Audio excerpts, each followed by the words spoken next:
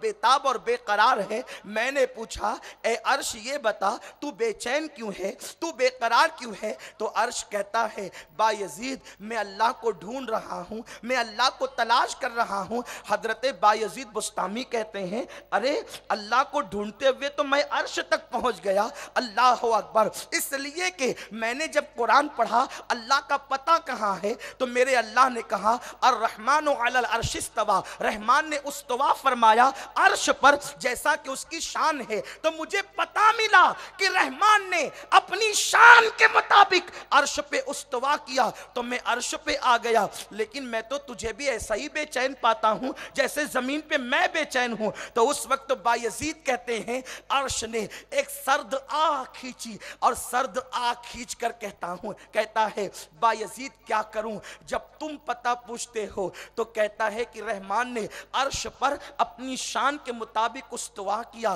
اور جب میں پوچھتا ہوں مولا تو کہاں ہے، میں تجھے کہاں ڈھونڈوں، تو مجھ سے کہتا ہے اگر مجھ سے ملنا ہے تو جا بایزید کے دل میں جا کر مجھے تلاش کر لے، جا بایزید کے دل میں مجھے ڈھونڈ لے۔ بایزید کہتے ہیں کوئی عرش پہ اسے ڈھونڈ رہا ہے لیکن وہ تو عاشقوں کے دل میں اپنے جلووں کو بسا چکا ہے۔ او اللہ کی عبادت کرنے والوں، ساجدوں، عابدوں، صائموں، راتوں کو تڑپنے والوں، مجھے بتاؤ جب کعبے پہ حملہ تم دیکھ نہیں سکتے تو اس دل پر حملہ کیوں کرتے ہو جس میں تمہارے خدا کا جلوہ بسا ہوا ہے؟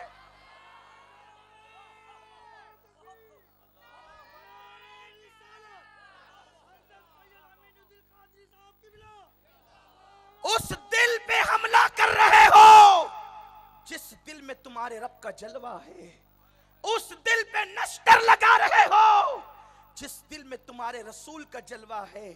کیا کبھی کعبے کا دروازہ کھلا تو کعبے کے اندر بھی کسی نے خدا کو دیکھا؟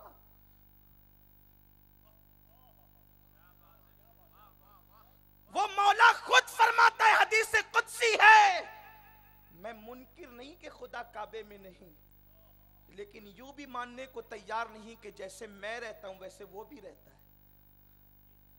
وہ کہیں نہیں اور ہر جا ہے، لیکن خود پتا دیتا ہے میرے جلوے ایسے لامتناہی ہے کہ میرے جلوے نہ زمین میں سماتے ہیں، نہ آسمان میں سماتے ہیں، نہ عرش پہ سماتے ہیں، نہ کرسی پہ سماتے ہیں، لیکن جس کا دل عشق مصطفیٰ کا گنجینہ بن جاتا ہے میرے جلوے اس میں سما جاتے ہیں۔ تو دل میں تو آتا ہے، نظر میں نہیں آتا، تو دل میں تو آتا ہے، سمجھ میں نہیں آتا۔ میں جان گیا بس تیری پہچان یہی ہے۔ نعرہ تکبیر، نعرہ رسالت، سنی اتحاد کانفرنس۔ میں سمجھ نہیں پایا سنی ہو کر اختلاف کیسا، یہی سمجھ نہیں پا رہا سنیوں کی، ان سنیوں کی تاریخ پیش کرو۔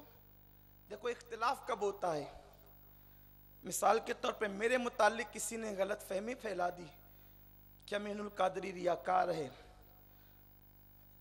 1000 ریاکاری کے باوجود اب میری بھویں تن جائے گی، مجھے ریاکار کہا، یہی سے جھگڑے کا آغاز ہوتا ہے، اختلاف کا آغاز۔ لیکن آؤ اب ان سنیوں کی تاریخ میں پیش کروں۔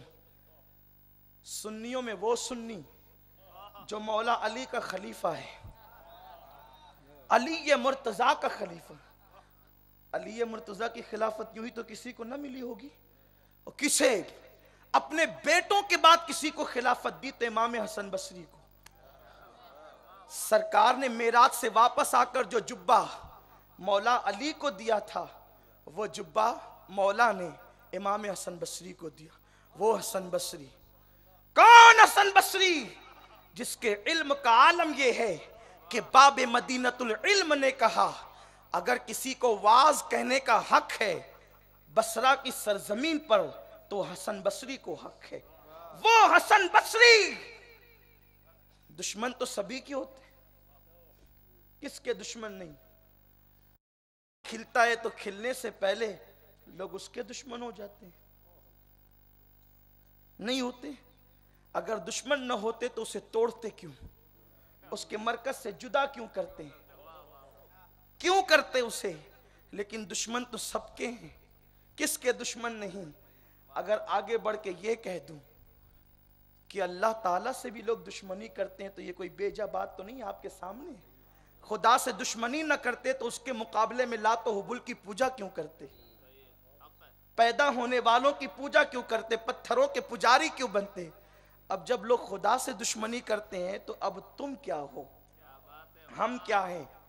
اور اگر یہ بات ہے کہ آپ کی سوچ یہ بنی ہوئی ہے کہ ساری دنیا میرے پیچھے چلے، تو ساری دنیا تو اللہ کو بھی نہیں مانتی تو آپ کو کیسے مانے گی؟ یہ فکر عبث ہے، یہ فکر بے جا ہے کہ سب ہم پہ متفق ہو جائیں.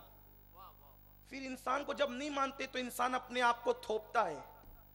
خود کو کردار سے منوا لینا یہ حسینیت ہے، اور لوگوں پر اپنے آپ کو تھوپنا یہ یزیدیت ہے. تھوپو مت، یہ یزیدیت ہے. ایسے بن جاؤ کہ دنیا تمہیں ماننے لگ جائے، یہ حسینیت ہے.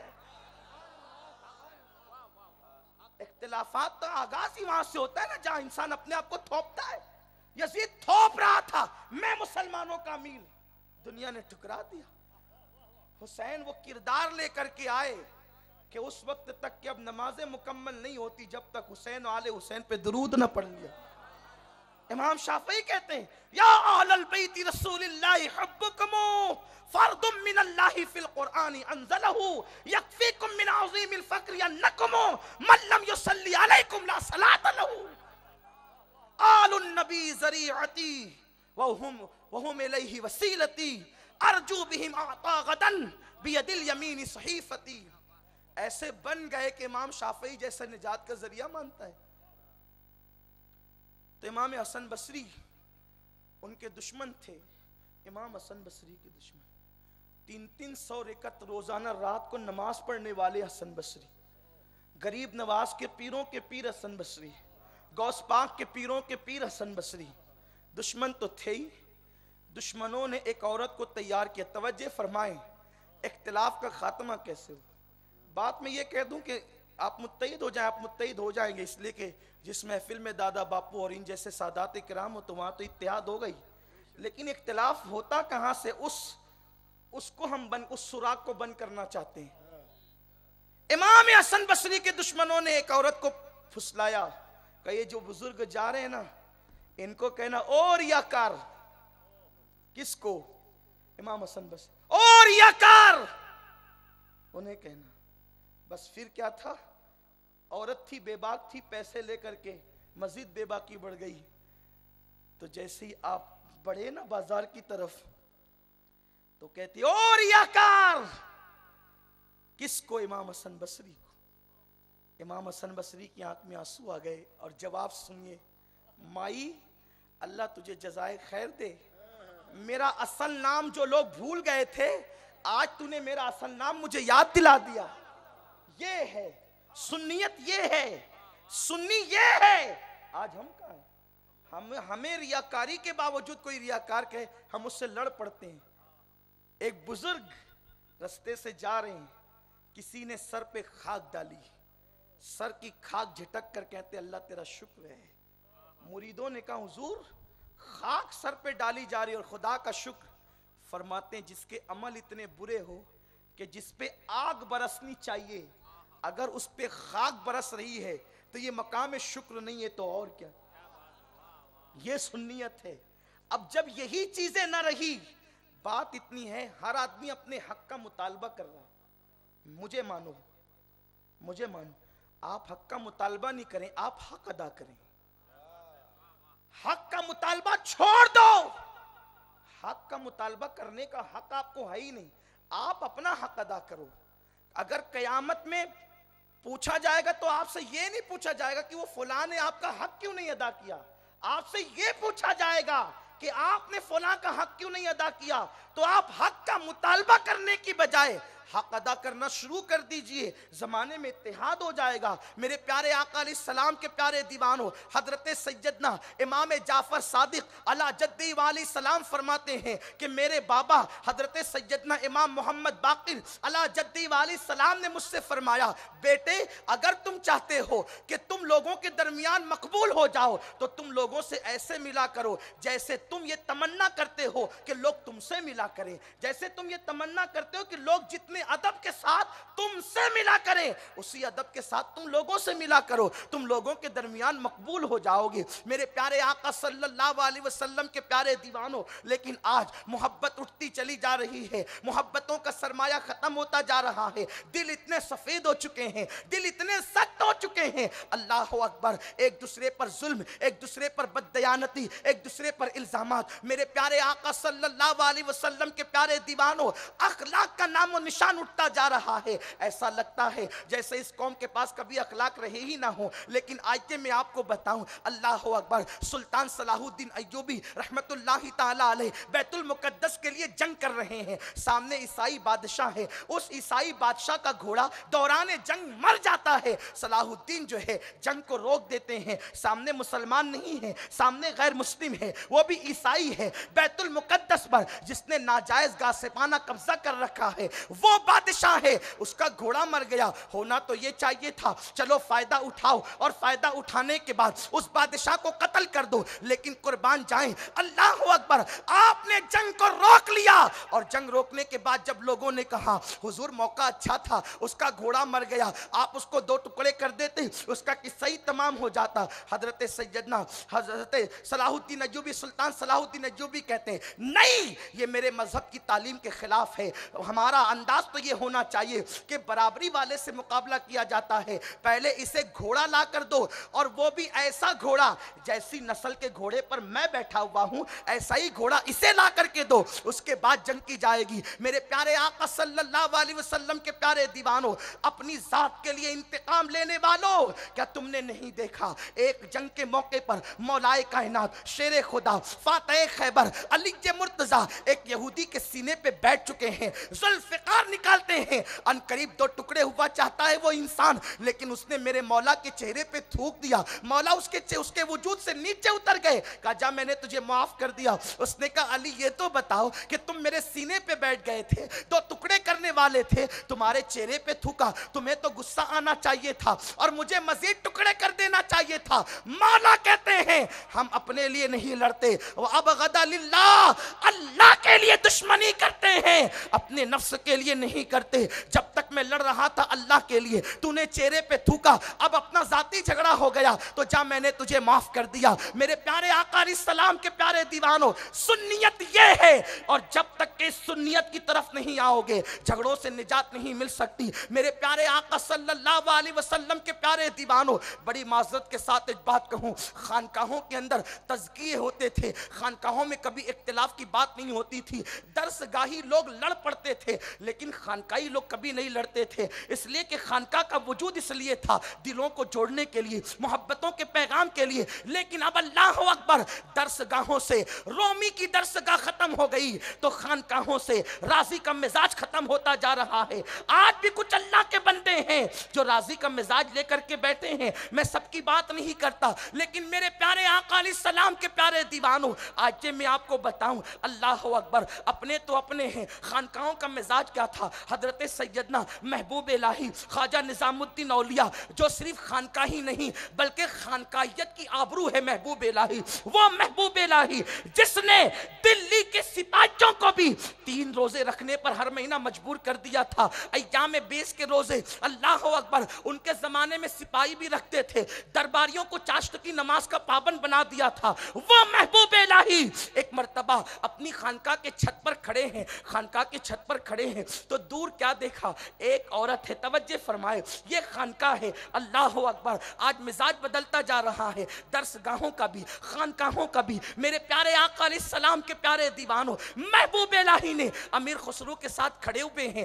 دور سے دیکھتے ہیں ایک عورت ہے, وہ عورت ٹھیلیا لے کر اوپر پہاڑ کی طرف جاتی ہے اور پہاڑ سے پانی بھر کر کے نیچے لاتی ہے. توجہ فرمائے, حضرت امیر خسرو کو محبوب الہی کہتے ہیں, خسرو جاؤ اور جا کر اس عورت سے پوچھنا وہ پہاڑ پر جا کر پانی کیوں لاتی ہے, اس کے 2 قدم پر دریا بہ رہا ہے, وہ دریا سے پانی کیوں نہیں لاتی. تو اس وقت امیر خسرو وہاں پر پہنچے اور پہنچنے کے بعد کہتے ہیں یہ بتاؤ کہ تم جو ہے وہ اتنی دور سے پانی پہاڑ سے کیوں لاتی ہو, تم دریا کا پانی کیوں نہیں لیتے. عورت نے کہا دراصل بات یہ ہے کہ اوپر سے جو میں پانی لاتی ہوں وہ پانی کھارا ہے اور دریا کا پانی میٹھا ہے, تو جب میں اوپر کنویں کا پانی کھارا پانی پیتی ہوں تو مجھے روٹیاں کم کھواتی ہے, میں کم روٹیاں کھاتی ہوں, غریب ہوں نا, اگر دریا کا پانی پیوں گی تو 1 روٹی میں زیادہ کھایا کروں گی. اس وقت آ کر کے خسرو نے بتایا تو حضرت محبوب الہی کی آنکھیں نمناک ہو گئی, اشکبار ہو گئی. فرمایا خسرو اپنی 1 روٹی اس بڑھیا تک روزانہ پہنچا دینا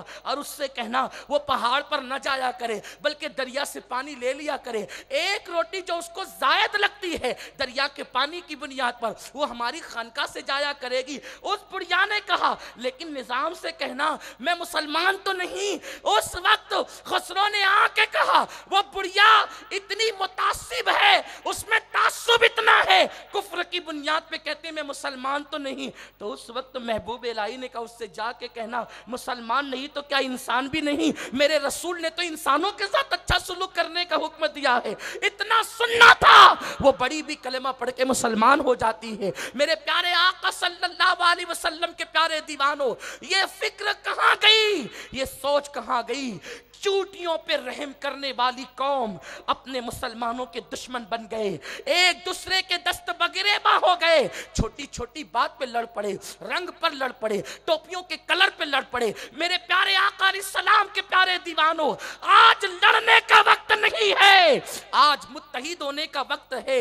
رسول اللہ صلی اللہ علیہ وسلم کو تقریروں میں منہ بھر بھر کے بدعقیدے گالیاں دیتے ہیں, تم اب بھی لڑتے رہو گے. میرے پیارے آقا علیہ السلام کے پیارے دیوانوں, گنبد خضرا کی شہادت کا پلان بن رہا ہے, تم اب بھی لڑتے رہو گے. سیدہ ماں فاطمہ کے مزار پر بلڈوزر چلا دیا گیا ہے, تم اب بھی لڑتے رہو گے. مجھے بتاؤ, اللہ اکبر, امام زین العابدین کا مزار, حضرت حلیمہ سعدیہ کا مزار, سیدنا عثمان غنی کا مزار, اہل بقیع کے قبوں کو بلڈوزر کے ذریعے سے ڈھا دیا گیا ہے. تم کیا سمجھتے ہو مدینے میں بلڈوزر یوں ہی چلا؟ نہیں, پہلے وہاں کے سنیوں کو لڑایا گیا. جب سنی لڑ پڑے, ان کے لڑنے کا ناجائز فائدہ اٹھا کر کے مزارات پہ بلڈوزر چلا دیے گئے. دنیا جانتی ہے جس دن تم منتشر ہو جاؤ گے تم سے تنکا بھی نہیں ہل سکتا. وہ سیدہ کے مزار کے بعد غریب نواز کے مزار کو ٹارگٹ کرنا چاہتے ہیں, محبوب الہی کے مزار کو ٹارگٹ کرنا چاہتے ہیں, قطب الدین بختیار کاکی کے مزار کو ٹارگٹ کرنا چاہتے ہیں. مجھے بتاؤ تم کب بیدار ہوگے, بیدار ہونے کا وقت کب آئے گا؟ میرے پیارے آقا علیہ السلام کے پیارے دیوانوں, یہ آواز گنبد خضرا کی آواز ہے, اے رسول کے امتیوں متحد ہو جاؤ, لڑنے کا وقت نہیں ہے. میرے پیارے آقا علیہ السلام کے پیارے دیوانوں, اور آپ کو بتاؤں یہ دلوں میں بغض, دلوں میں عداوت, دلوں میں کینہ, یہ جو گندگی بھری ہوئی ہے, جب تک یہ دل میں ہوگی اللہ کی محبت کبھی دل میں پیدا نہیں ہو سکتی, آقا کی محبت کبھی دل میں پیدا نہیں ہو سکتی. جانتے ہیں آپ حضرت سیدنا امام جعفر صادق علی جدی والی سلام فرماتے ہیں, زمین پر جتنے ذرات ہیں اللہ تک پہنچنے کے اتنے رستے ہیں. اللہ تک پہنچنے کے رستے 1 2 4 5 نہیں ہیں, اتنے ہیں. کہتے ہیں جتنے زمین کے ذرے ہیں اتنے اللہ تک پہنچنے کے رستے ہیں. فرماتے لیکن سب سے قریبی رستہ یہ ہے کہ تم اللہ کے بندوں کی خدمت کرو, خدا کے بندوں سے پیار کرو, یہ سب سے قریبی رستہ ہے جو اللہ تک پہنچا دیتا. یہی وجہ تو ہے حجت الاسلام امام غزالی رحمت اللہ تعالیٰ نے وصال ہوا, وصال کے بعد کسی نے خواب میں دیکھا, غزالی اللہ نے آپ کے ساتھ کیا کیا؟ امام غزالی کہتے ہیں میں نے 500 کتابیں لکھی, وہ اس سے تو درجات بلند ہوئے, تہجد پڑھی اس سے درجات بلند ہوئے, نماز اور روزے سے درجات بلند ہوئے. جو میری بخشش کا ذریعہ بنا وہ ایک چھوٹا سا واقعہ ہے. کہا وہ کیا؟ کہا میں کتاب لکھ رہا تھا, کتاب لکھتے ہوئے میری کتاب پر ایک چوٹی آ گئی. میں نے سوچا غزالی قلم رکھ چوٹی کو مار دے. جیسے ہی قلم چوٹی پہ رکھنے کے لیے اٹھایا, ضمیر کی آواز تھی, غزالی ننھی سی چوٹی کو مار کر تجھے ملے گا کیا؟ قلم ہٹا لیا, اس کے منہ میں دانا تھا. دل نے چاہا غزالی اس کو پھونک دے, گر جائے گی, اڑ جائے گی, تو اپنا کام کر لے گا. جیسے ہی منہ کو ہوا کے لیے تیار کیا, منہ میں ہوا جمع کی, پھونکنا چاہتا تھا, دل سے آواز آئی, غزالی چوٹی کے منہ میں دانا ہے, پھونک دے گا چوٹی کہیں گرے گی, دانا کہیں گرے گا. ایسا نہ ہو کہ پھر اس کو دانا ڈھونڈنے میں بڑی تکلیف ہو. تیرے منہ سے کوئی لقمہ چھینے تو تجھے کیسا لگے گا؟ تو کسی کا دانا نہ چھین, اللہ کو اچھا نہیں لگتا. بس کہتے میں نے قلم رکھ دیا, ہاتھ باندھ کر بیٹھ گیا. چوٹی گزرتی رہی, گزرتی رہی, گزرتی رہی, حتیٰ کہ گزر گئی. میں خوش تھا کہ میں ایک جرم سے محفوظ رہا. جب میری روح کو فرشتے اللہ کی بارگاہ میں لے کر حاضر ہوئے, تب میرے اللہ نے کہا غزالی تو طاقتور تھا, میری چونٹی کمزور تھی. تو نے اپنی طاقت کے سامنے میری کمزور مخلوق پہ رحم کیا. میں طاقتور ہوں, تو کمزور ہے. تو نے میری کمزور مخلوق پہ رحم کر کے اسے زندگی کے لیے چھوڑ دیا. جا اس کے صدقے میں نے تجھ پہ رحم کر کے جہنم سے آزاد کر دی. دین یہ ہے, یہ دین ہے. اور پھر اختلاف میں ہم جو دلوں کو توڑتے ہیں, بڑی مشہور حدیث مبارکہ. ایک مرتبہ میرے سرکار بہت خوش ہیں, امی جان عائشہ صدیقہ سے کہتے عائشہ آج تو جو مانگے گی میں تجھے عطا کر دوں گا. اما عائشہ نے کہا جب دریائے کرم جوش پر ہی ہے, بن مانگے دینے والی سرکار آج دینے کا وعدہ کر رہی ہے, تو ایسا مانگ لیں, ایسا مانگ لیں کہ سب کا بھلا ہو جائے, اپنا بھلا سب کا بھلا. تو کہا حضور مانگنے سے پہلے کسی سے مشورہ کرنا چاہتی ہوں. گئی صدیق اکبر سے پوچھا بابا آقا فرماتے ہیں کہ جو مانگے گی دے دوں گا, کیا مانگوں؟ صدیق اکبر کہتے بیٹی آقا سے کہنا جو معراج میں اللہ کی بارگاہ میں کعبہ قوسین کی حدیں جب ٹوٹ گئی تھی اور اللہ کے انتہائی قرب میں حضور فنا ہوئے تھے, تو اللہ سے جو جو باتیں کی تھی بس ایک بات حضور بتا دے. جا پوچھ لے بیٹی, لیکن وعدہ نہ کرنا کہ تو چھپا لے گی, تو مجھے بتانا, ہم پوری امت کو بتائیں. پھر کیا تھا؟ ام المومنین لوٹ کر گئی, کہا حضور کرم نواز آقا دینا چاہتے ہیں تو ایک بات دے دے اپنی عائشہ کو. اللہ کے قرب میں پہنچ کر جو راز کی باتیں ہوئی تھی ایک بات بتا دیں. جان کائنات نے مسکرا کر کہا عائشہ یہ مشورہ اگر تجھے کسی نے دیا ہے تو یقیناً ابو بکر نے دیا ہے, ابو بکر کے علاوہ کوئی یہ بات کر ہی نہیں سکتا. پھر صدیق اکبر کے اس مشورے کے حوالے سے صدیقہ نے جو ہے وہ ہاں کہا, تو آقا نے کہا عائشہ جب میں اپنے اللہ کے قرب میں پہنچا, دیکھو دشمنی کر کے کوئی فائدہ نہیں ہے, فائدہ کس بات میں وہ سن لو, آقا بتا رہے ہیں. سرکار فرماتے ہیں عائشہ جب میں اپنے اللہ کے قرب میں پہنچا تو میرے اللہ نے مجھ سے وعدہ کیا حبیب تیری امت کے برے عمل نہ دیکھوں گا, ایک عمل کے صدقے انہیں بے حساب جنت عطا کروں گا. تو آقا نے پوچھا اللہ وہ کون سا عمل ہے جس کے صدقے تو بے حساب جنت عطا کرے گا؟ تو اس وقت میرے اللہ نے کہا جو ٹوٹے ہوئے دلوں کو جوڑ دیا کرے گا میں اس کو بے حساب جنت عطا کروں گا.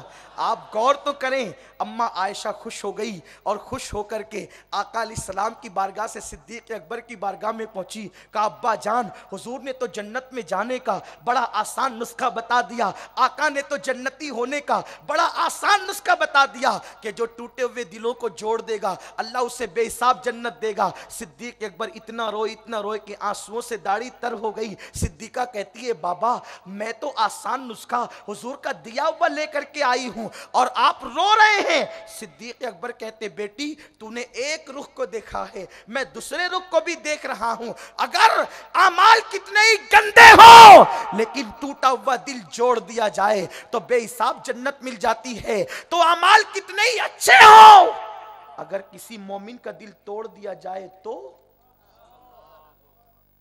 اسی لیے ہمارے بزرگوں نے روزے توڑے مگر دل نہیں توڑے۔ پھر اسی امام حسن بصری کی بات، ایک مرتبہ جا رہے رستے سے، ایک بیچتی پانی بیچ رہے ہیں، میرا پانی لے لو، پانی لے لو، پانی لے لو۔ صبح سے کسی نے میرا پانی نہیں خریدا، کسی نے نہیں خریدا، پانی لے لو۔ امام حسن بصری پانی خریدتے ہیں، روزہ ہے بیٹھ کر پینے لگتے ہیں۔ مریدین کہتے ہیں حضور آپ کا روزہ آپ کو یاد نہیں؟ فرمایا مجھے یاد ہے میرا روزہ ہے، لیکن روزہ توڑ لوں گا، نفل روزہ ہے نا، کل اس کی قضا کر لوں گا۔ اس مومن کا دل ٹوٹے گا تو اس کی قضا کب کروں گا؟ کسی کی بیٹی خوبصورت ہے، اس پر اس لیے جادو کرتے ہو کہ اسے رشتے اچھے نہ آئیں۔ سنی ہو تم؟ کسی کا کاروبار عروج پر ہے، سادھووں کے پاس جا کر کے سفلی علم کروا کر کے اس کا کاروبار باندھنے کی کوشش کرتے ہو۔ عاشق رسول ہو تم؟ میں یہ نہیں کہتا کہ تم عاشق رسول نہیں، یقیناً ہو، لیکن عشق کا ڈھنگ بھول چکے ہو، اس فکر کو فراموش کر چکے ہو جو مدینے کے تاجدار نے فکر دی تھی۔ لوگوں پہ سحر کرنا، لوگوں پر تہمتیں لگانا اپنا محبوب مشغلہ بنا چکے ہو۔ سوچو جب تمہارے تلخ جملے کسی کے دل کو توڑتے ہوں گے اور جب وہ بستر پہ کروٹیں بدلتا ہوگا تو وہ صرف بستر پر نہیں، وہ تو اپنے بستر پہ کروٹیں بدلتا ہے۔ اس کی کروٹوں کو دیکھ کر مصطفیٰ جان رحمت اپنی قبر انور میں بے قرار ہوتے ہوں گے۔ امتی ہو کر حضور کو بے قرار کرتا ہے، امتی ہو کر مصطفیٰ جان رحمت کو بے قرار کرتا ہے۔ مسلمانوں یہ کیا ہو گیا ہمیں؟ ہم اپنے آقا علیہ السلام کی سوچ سے دور ہو گئے۔ تمہیں پتا ہے کل کے تاجر کا طریقہ یہ تھا، اگر اس کا مال فروخت ہو جاتا تو وہ مال بیچنا بند کر دیتا، لیکن دکان کھلی رکھتا۔ جب کسٹمر آتے تو کہتا کہ میرا دھندا ہو چکا ہے، میرے بازو والے بھائی کا دھندا نہیں ہوا ہے، جا کر کے اس سے مال خرید لو۔ اور آج حال یہ ہے، اپنی دکان ہے تو کہتے ہیں کہ اس کے یہاں تو نقلی مال ملتا ہے، اس کے یہاں تو جو ہے کمپنی کا مال نہیں ملتا۔ مجھے بتاؤ، میرے آقا علیہ السلام فرماتے ہیں، کیا بھول گئے بخاری شریف کی حدیث؟ تم میں کا کوئی اس وقت تک مومن ہو ہی نہیں سکتا جب تک کہ جو چیز اپنے لیے پسند کرتا ہے اس وقت وہ چیز اپنے مومن بھائی کے لیے پسند نہ کرے، مومن نہیں ہو سکتا۔ ہر چیز ہم اپنے لیے پسند کرتے ہیں، مومن بھائی کے لیے کیا پسند؟ آپ بھول گئے وہ معاشرہ جسے میرے رسول نے تشکیل دیا تھا۔ ایک صحابی کے گھر بکری کا بچہ ذبح ہوا، مہمان آئے ہوئے تھے، اس صحابی نے اپنی بیوی سے مشورہ کیا، دیکھو گوشت تو ہم مہمانوں کے لیے پکائیں گے، بکری کے پیر اور سر پڑوس میں بھیج دیتے ہیں۔ بیوی نے کہا بہت اچھا۔ اس زمانے کی عورتیں بھی تربیت یافتہ تھی، گھروں میں ماحول اسلامی تھا، وہاں سیریل دیکھ کر کے نہیں سیکھا جاتا تھا تہذیب اور تمدن کو۔ جس قوم کے پاس مصطفیٰ جان رحمت کا اسوہ حسنہ ہو وہ سیریل دیکھ کر تہذیب نہیں سیکھتے۔ ان سے تہذیب سیکھ رہے ہو جو اپنی بیویوں کی حفاظت کرنا نہیں جانتے۔ خدا ہو کر جس کی بیوی کو کوئی لے کر بھاگ جائے وہ اپنی بیوی کو بچا نہ سکے، ان سے تہذیب سیکھتے ہو، ان سے تہذیب سیکھتے ہو۔ ارے جو اپنی بہنوں کے ساتھ نکاح کرے ان سے تہذیب سیکھتے ہو۔ آؤ تہذیب اس سے سیکھو جو فرش پر بیٹھ کر عرش کی خبر دیتا ہے، مصلی پہ کھڑے ہو کر نظریں اونچی ہو جائے تو جس کے لیے خدا قبلے کو تبدیل کر دیتا ہے، جو جاتا ہے تو جس کے پیچھے منشی رحمت کا قلمدان جاتا ہے۔ تہذیب ان سے سیکھو جس کی تہذیب نے ابو بکر کو صدیق اکبر بنایا۔ ہے کوئی ایسی یونیورسٹی جس میں کوئی صدیق بنے؟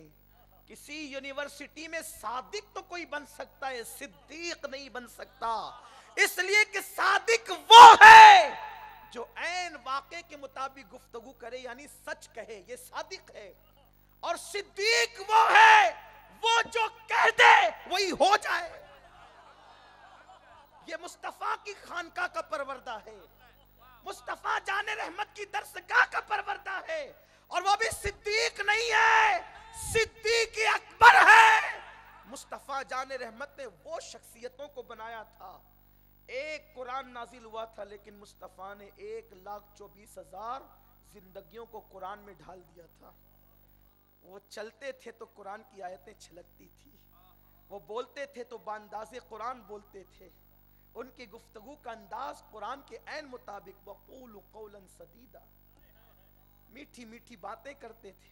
ان کی ازدواجی زندگی ہننا لباس لکم وانتم لباس لہن، مرد و بیوی کے لیے لباس، بیوی شوہر کے لیے لباس. ان کی ازدواجی زندگی یہ تھی. مسلمانوں کے ساتھ ان کا انداز انما المؤمنون اخوہ، مسلمان آپس میں بھائی بھائی ہیں. وہ مسجد میں جاتے تھے تو ان کا مسجد کا انداز یہ تھا قد افلح المؤمنون الذین هم فی صلاتهم خاشعون. وہ نماز اللہ کی خشیت کے ساتھ گڑ گڑا کر پڑھتے تھے. ان کا حال یہ تھا. وہ دل جوئی کرتے تھے، وہ دلوں کو ٹوٹنے سے بچاتے تھے، وہ دلوں کو جوڑتے تھے. تو عرض یہ کر رہا تھا اگر تہذیب سیکھنا ہے مصطفیٰ کریم سے سیکھو، سیریل دیکھ کر نہیں. تو بیوی سے پوچھا کہ یہ بکری کے پیر اور سر پڑوس میں دے دوں؟ بیوی نے کہا دے دے. پڑوسی کو دے دیا. جب ان کے گھر پہنچے نا وہ پیر اور سر بکری کے، انہوں نے کہا میرے یہاں بھی تو کچھ نہ کچھ کھانے کو ہے، میں اپنے پڑوسی کو دے دوں. انہوں نے اپنے پڑوس میں دے دی. انہوں نے سوچا میرے بچے تو کچھ نہ کچھ کھا کر اکتفا کر لیں گے، میں اپنے پڑوسی کو دے دوں. انہوں نے اپنے پڑوسی کو دے دی. یہ دین ہے. یہ اولین سنی ہے جسے مصطفیٰ نے سنی بنایا تھا. یہ وہ لوگ ہیں اور وہ سر اور پیر پورے محلے میں مدینہ شریف میں گھومتے پھر اسی گھر میں آ گئے جس گھر میں بکری ذبح کی گئی تھی. یہ فکر کہاں گئی؟ تہذیب کہاں گئی؟ یہ تو مطلقاً معاشرہ تھا، یہ تو مطلقاً معاشرہ تھا. اختتام پہ عرض کر دوں اتحاد کہاں ہوگا؟ اتحاد کیسے ہوگا؟ جو آیت قرآن کے اندر اتحاد کی دعوت دیتی ہے وہ آیت یوں ہے وَاعْتَصِمُوا بِحَبْلِ اللَّهِ جَمِيعًا وَلَا تَفَرَّقُوا. اللہ کی رسی کو مضبوطی سے پکڑ لو. اسی پہ گفتگو ختم کر دوں گا، اس لیے کہ حضرت قبلہ دادا باپو بیٹھے ہوئے ہیں. عمر کے اس حصے میں ہے کہ یہ جلسے میں بیٹھ نہیں سکتے، لیکن ان کی شفقتیں ہیں کہ بیٹھے ہوئے ہیں تو میں ان کو بہت نہیں بٹھاؤں گا. اور اتنی گفتگو تو بہت بے ادبی سے قریب ہے بزرگوں کے درمیان، لیکن بیٹھے ہیں. ان کے بیٹھنا، سادات کا بیٹھنا ہماری محفل کی مقبولیت کی دلیل، قبولیت کی دلیل. اپنی گفتگو کو اختتام کی طرف لے جاتے ہوئے علماء، سادات، عوام سب کے لیے قرآن کا پیغام وَاعْتَصِمُوا بِحَبْلِ اللَّهِ جَمِيعًا. اللہ کی رسی کو مضبوطی سے پکڑ لو، فرقوں میں مت بٹو. سب کہتے ہیں فرقوں میں مت بٹو، اللہ کی رسی کو مضبوطی سے پکڑو. اللہ کی رسی کیا ہے؟ میں اقوال بہت ہے لیکن قول اس کا پیش کروں گا جس کے گھر میں قرآن نازل ہوا. حضرت سیدنا امام جعفر صادق سے پوچھا گیا وَاعْتَصِمُوا بِحَبْلِ اللَّهِ جَمِيعًا، اللہ کی رسی کو مضبوطی سے پکڑ لو، فرقوں میں مت بٹو. یہ اللہ کی رسی کیا ہے؟ امام جعفر صادق کہتے ہیں نحنو حبل اللہ، ہم اہل بیت ہی اللہ کی رسی ہے. اہل بیت کا دامن پکڑ کے سب متحد ہو جاؤ. نعرہ تکبیر، نعرہ رسالت، خاندان اہل بیت. اب وہی درسگاہ ہماری ہے جس کا تعلق اہل بیت سے ہے، وہی خانقاہ ہماری ہے جس کا تعلق اہل بیت سے ہے، وہی خطیب ہمارا ہے جس کا تعلق اہل بیت سے ہے، وہی کتاب ہمارے مسلک کی کتاب ہے جس کا تعلق اہل بیت سے ہے، اس لیے کہ امام جعفر صادق نے کہہ دیا اللہ کی رسی اہل بیت ہے، جنہوں نے ان کو تھاما تم ان کو تھام لو، جو ان سے ٹوٹ گئے تم ان سے ٹوٹ جاؤ، ان سے جڑنے کی ضرورت نہیں۔ اسی کو امام اہل سنت کہتے ہیں۔ اہل سنت کا ہے بیڑا پار، اصحاب حضور نجم ہے اور ناؤ ہے اطرت رسول اللہ کی۔ لوگ نعت میں تو لکھتے ہیں حضور ہم آپ کے گلی کے کتے کی تعظیم کرتے ہیں، نعت میں لکھا اور بیٹوں کے خلاف تقریریں، نعت میں یہ کہ آپ کے گلی کے کتے کی تعظیم کرتے ہیں، اور اس کے بعد شہزادوں کے خلاف زہر افشانیاں، اور اس پر طرفہ یہ بات کہی جاتی ہے اہل بیت کہنا یہ رافضیت ہے، تو نہ کہنا یہ بھی تو خارجیت ہے، اور اہل بیت کہنا رافضیت نہیں ہے، اس لیے کہ اہل بیت سے محبت کا حکم قرآن نے دی۔ اس لیے سوراشٹر کے سادات جو محنت کر کے انہوں نے سنیت کا ماحول بنایا ہے، یہ ان کے باپ داداؤں کی محنتیں ہیں۔ وسائل کی کمی کے باوجود چھوٹے چھوٹے دیہاتوں میں جانا، چھوٹے چھوٹے جھوپڑوں میں دو چار اٹھا کے سنیت کے لیے سمجھانا، کیا کس نے ہے؟ یہ انہی سادات انہی علماء کا کارنامہ ہے۔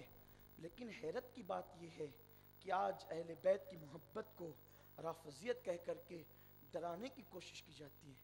سنو، اہل بیت کی محبت اہل ایمان ہے۔ امام شافعی جیسے کو کتابیں لکھنے پہ ناز نہیں، سجدوں پہ کہتے آل النبی ذریعتی وہم الیہ وسیلتی، اہل بیت ہی میرا ذریعہ ہے اللہ کی بات، اور وہی میرا وسیلہ ہے۔ ارجو بہم اعطا غدن بید الیمین صحیفتی، میں امید کرتا ہوں کہ کل قیامت میں میرا نام اعمال جو میرے سیدھے ہاتھ میں دیا جائے گا وہ بھی اہل بیت کے طفیل دیا جائے گا۔ اسی لیے تو امام احمد رضا کو یہ فکر انہی بزرگوں سے ملی تھی، کیونکہ امام احمد رضا نے اپنی طرف سے کوئی چیز نہیں پیش کی ہے۔ قربان جائیں، امام اہل سنت پوری زندگی سادات کی تعظیم کرتے رہے، اہل بیت کے ڈنکے بجاتے رہے۔ کہتے ہیں خوشا دلے کے کنندش ولائے آل رسول، خوشا سرے کے دہن، خوشا دلے کے دہندش ولائے آل رسول، خوشا سرے کے کنندش فدائے آل رسول۔ وہ دل مبارک باد ہے جس کے دل کے اندر آل رسول کی محبت ہے، اور وہ سر قابل تعظیم ہے جو آل نبی پہ قربان ہو جائے۔ یہ رافضیت نہیں ہے۔ اس لیے اہل سنت و جماعت کو متحد کرنے کے لیے اہل بیت کو رسی، جو رسی ہے نا اللہ کی رسی، یہ کسی ناریل کی بنی ہوئی رسی نہیں ہے، یہ کسی نائلون کی رسی نہیں ہے کہ یہ اونا میں یا راجکوٹ میں یا ساون کنڈلا میں کسی کمپنی نے بنا دی ہو۔ یہ وہ رسی ہے جو حبل اللہ کی رسی ہے۔ اگر یہ کوئی معمولی آدمی کہتا تو اس کو آپ نظر انداز کہہ سکتے تھے، لیکن یہ اس مفسر نے کہا ہے جس کے بارے میں امام اعظم کہتے ہیں کہ میری عمر صرف 2 سال کی ہے۔ کون امام اعظم؟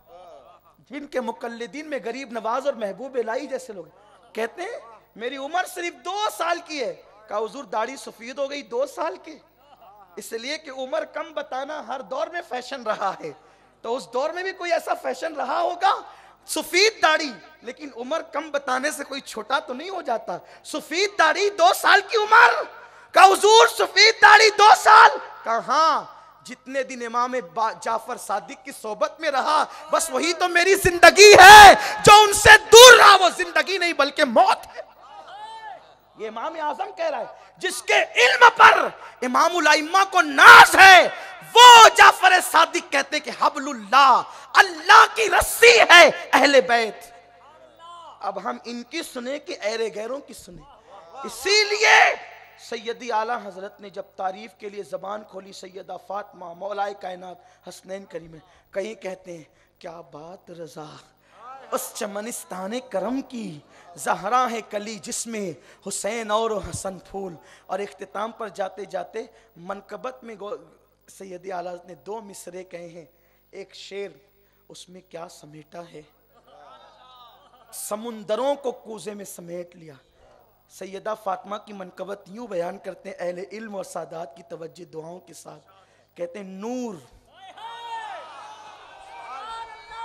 سیدہ فاطمہ کے بارے میں کہ نور، بنت نور، زوج نور، ام نور، نور۔ ہائے ہائے ایک مصرے میں کتنے نور استعمال کیا اور سب کو الگ الگ معنی میں استعمال کیا۔ واہ واہ۔ نور، سیدہ فاطمہ خود نور ہے، سبحان اللہ۔ بنت نور، وہ نور کی بیٹی بھی ہے، ہائے ہائے زوج نور، ان کا شوہر بھی نور ہے، ہائے ہائے وہ بو تراب ہے لیکن نور ہے، ہائے ہائے۔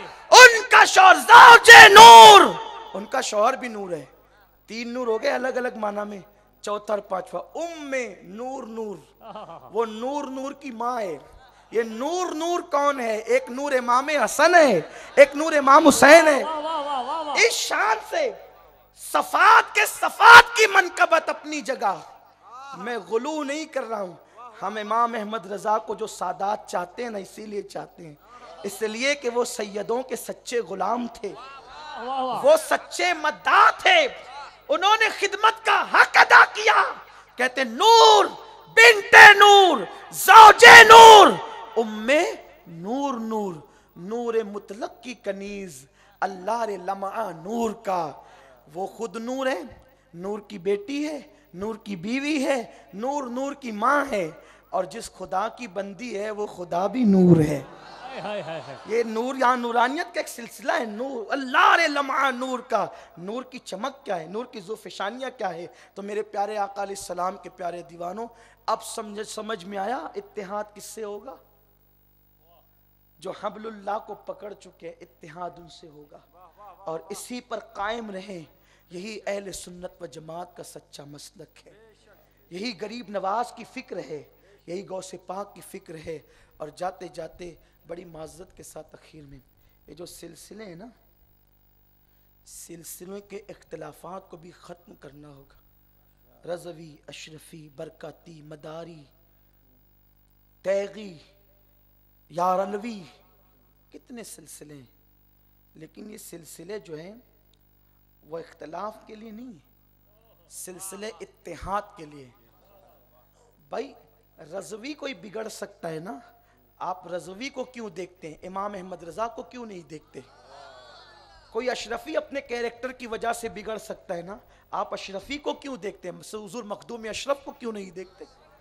کوئی وارثی اپنے کردار کی بنیاد پر غلط کر سکتا ہے، وارثی کو کیوں دیکھتے ہو، وارث پاک کو کیوں نہیں دیکھتے؟ کوئی میری طرح قادری کوئی برا عمل کر سکتا ہے، قادری کو کیوں دیکھتے ہو، شیخ عبد القادر غوث الاعظم کو کیوں نہیں دیکھتے؟ کوئی چشتی کوئی غلطی کر سکتا ہے، چشتی کو کیوں دیکھتے ہو؟ سرکار غریب نواز سرکار چشت کو دیکھو۔ تو ہم جو ہے بچوں کو نہیں دیکھتے، ہماری نظر تو بزرگوں پر ہے۔ اور سنو، قادری کا دل دکھاتے ہو تو غوث پاک کا نہیں دل دکھے گا؟ غوث پاک کہتے ہیں میرے مرید پر میرا سایہ ایسے ہے جیسے آسمان کا سایہ زمین پہ ہوا کرتا ہے۔ تو جب تم قادری کا دل دکھاتے ہوں گے تو کیا غوث الاعظم کا دل نہیں دکھتا ہوگا؟ اس لیے سلاسل سب ایک ہیں، ہم متحد ہوں اور ہمارے اندر اتحاد پیدا کریں۔ اور اپنے بزرگوں میں اتحاد کتنا تھا، میں نے ابھی ابتدا کی نا کہ ہر آدمی حق مانگتا ہے، حق مت مانگو، حق دو۔ اس سلسلے میں مجھے ایک بات یاد آتی، میں نے اپنے بزرگوں سے سنا ہے کہ ایک کانفرنس میں حضور محدث اعظمین کی چوشوی رحمت اللہ علیہ، جن کا سلسلہ نسب حضور غوث الاعظم دستگیر سے ملتا ہے۔ حضور محدث اعظم کو گجرات میں کون نہیں جانتا، بچہ بچہ جانتا ہے۔ چوچے مقدسہ کے کی سرزمین کے عظیم بطل جلیل ہیں، مخدوم اشرف کے معنوی فرزند سرکار عبدالرزاق نور العین کے اولاد اور غوث پاک کے حقیقی صاحبزادے حضرت عبدالرزاق تاج الاولیاء کی اولاد میں سے۔ اور اسی کانفرنس میں حضور سیدی سرکار مفتی اعظم ہند بھی تشریف لائے۔ اہل سنت کے 2 بزرگ ہیں، ایک حضور مفتی اعظم ہے اور ایک حضور محدث اعظم ہے، دونوں ایک کانفرنس میں آئے۔ تو ہوتا یہ ہے کہ 2 دن کی کانفرنس تھی، پہلے دن حضور مفتی اعظم جلدی کانفرنس میں تشریف لے آئے، دبلا پتلا وجود تھا، میں سچی بات کہوں اللہ جانتا ہے میں نے حضور مفتی اعظم کو نہیں دیکھا ہے، لیکن جب میں دادا باپو کو دیکھتا ہوں نا تو مجھے حضور مفتی اعظم کی یاد تازہ ہوتی ہے، اس لیے کہ جن لوگوں نے حضور مفتی اعظم علیہ رحمہ کو دیکھا ہے تو وہ کہتے ہیں کہ ان کا چہرہ اتنا حسین تھا کہ دیکھو تو خدا یاد آتا تھا۔ اللہ تعالیٰ نے اپنے نیک بندوں کو ایسا چہرہ دیا ہے، اور موجود ہے سامنے اس لیے نہیں کہتا، اب دادا باپو کے چہرے کو دیکھیں نا خدا یاد ہے۔ اللہ ان بزرگوں کو سلامت رکھے، اللہ ان سادات کو علماء کو حضور مفتی اعظم پہلے دن پہلے سٹیج پر آگئے، مخلص لوگ تھے، اللہ والے لوگ تھے۔ حضور محدث اعظم آئے، حضور محدث اعظم کا جسم جو ہے وہ لہیم شہیم تھا، بھاری بھرکم جسم تھا۔ حضرت قبلہ تشریف لائے، بڑا نورانی چہرہ، حسین و جمیل چہرہ تھا، کیونکہ تیری نسل پاک میں ہے بچہ بچہ نور کا، تو ہے عین نور تیرا سب گھرانہ۔ تو حضور مفتی اعظم نے آتا دیکھ کر کے کھڑے ہو گئے تو کچھ لوگوں نے کہا دیکھا ہمارے مرشد سید ہے نا، اس لیے جو ہے مفتی اعظم ان کے لیے کھڑے ہو گئے۔ یہ بات حضور محدث اعظم کے کان میں آ گئی، آپ نے دوسرے دن یہ اہتمام کیا کہ پہلے سٹیج پہ میں جاؤں گا، مفتی اعظم کو بعد میں لے جایا جائے، پہلے میں جاؤں گا، اور آپ پہلے سے آ کر کے بیٹھ گئے، اس لیے کہ آپ کو جو ہے وہ اٹھانا پڑتا تھا۔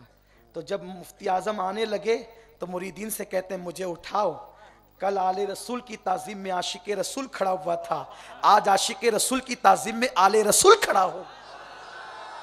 تب تک امت میں اتحاد تھا، سنیت میں اتحاد تب تک تھا، آج تو یہ ہے ہم حق مانگ رہے ہیں، حق دے نہیں رہے ہیں۔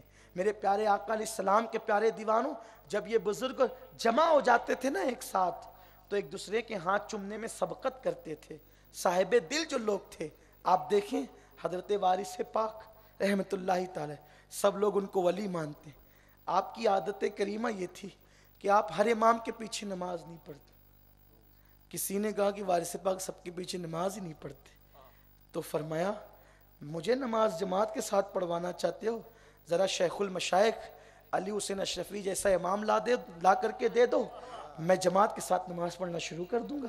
یہ بزرگ ایک دوسرے کی تعریفیں کرتے تھے، اس شان سے تعریفیں کرتے تھے میرے پیارے آقا علیہ السلام کے پیارے دیوانوں۔ لیکن جب سے ہمارا مزاج بدلا ہے، اب ہم سوچتے ہیں نا کہ سب سے بڑے ہم ہی ہیں، تو تب سے اختلاف کی آگ گھر گھر پیدا ہو گئی ہے۔ کاش کہ ہمارے اندر عاجزی پیدا ہو جائے، ہمارے اندر انکساری پیدا ہو جائے، اور ہم حق مانگنے کی بجائے حق دینے لگیں۔ اللہ تعالی ہم سب کو توفیق دے۔ دوران گفتگو اگر کوئی غلطی ہو گئی اللہ معاف فرمائے، اللہ ہمارے دلوں کو صاف فرمائے، دلوں کے اندر اللہ صفائی عطا فرمائے، اللہ ہمارے قلوب کو صاف فرمائے، اللہ ہم سب کے حال کی اصلاح فرمائے، اللہ ہم سب کو سادات کرام کے پیچھے چلنے کی توفیق دے اور ان کا حد درجہ ادب کرنے کی توفیق عطا فرمائے۔ میرے کان میں ایک بات یہ بھی آئی ہے نا کہ کچھ سادات کرام جو چہرے سے داڑھی نکالتے ہیں، کچھ لوگ ان کے بارے میں تقریر کر رہے ہیں کہ ان کی تعظیم نہیں کرنی چاہیے۔ ایک بات بتا دوں، داڑھی نکالنا گناہ ضرور ہے، لیکن یہ بھی عرض کروں ہم سادات کی تعظیم داڑھی کی بنیاد پہ نہیں کرتے، خون رسول کی بنیاد پہ کرتے، اور جب تک ان کی رگوں میں خون رسول ہے تب تک ان کی تعظیم واجب ہے ہمارے لیے، ہم سب پر تعظیم واجب ہے۔ بلکہ میری دادی مرحومہ رحمت اللہ علیہ فرماتی تھی کہ بیٹے سید ہو کر بھی سادات کی تعظیم بہت کیا کرو۔ میں نے پوچھا کیوں؟ فرماتی تھی کہ بیٹے پتہ نہیں ایک ماں کی کتنی اولادیں ہوتی ہے، لیکن کوئی ایک بیٹا ایسا ہوتا ہے جس کو ماں بہت زیادہ چاہتی ہے، تو سارے سید فاطمۃ الزہرا کی اولاد ہے، ممکن ہو جو تمہارے سامنے سید کھڑا ہو وہ تم سے زیادہ فاطمہ کی بارگاہ میں مقبول ہو، تو تم اس کی تعظیم کرو گے تو تم پہ بھی پیار آ جائے گا۔ تو کہا کہ سید ہو کر بھی سادات کا احترام کیا کرو، یہ ہمارے بزرگوں کی تعلیم ہے۔ تو ہم جو تعظیم کرتے ہیں نا وہ خون کی بنیاد پہ کرتے ہیں۔ ایک بات بتاؤں بہت آسانی سے سمجھو گے، جو دادا باپو کی طرح سادات ہے نا وہ بسلیری کا پانی کی طرح ہے، اور جو ہمارے جیسے ہیں نا وہ بورنگ کے پانی کی طرح ہے۔ لیکن آپ دیکھیں پانی بسلیری کا ہے، پانی بورنگ کا ہے، دونوں کا ٹیسٹ جدا ہے، لیکن جب آگ جلے گی نا بسلیری کا پانی ڈالو گے تو بھی بجھے گی، اور بورنگ کا ڈالو گے تو بھی بجھے گی، دونوں پانی سے آگ بجھے گی نا، تو بس یہی ہے کہ جو بے عمل میری طرح سادات ہیں وہ بورنگ کے پانی کی طرح ہیں، اور جو با عمل ان جیسے ہیں وہ بسلیری کی پانی کی طرح ہے۔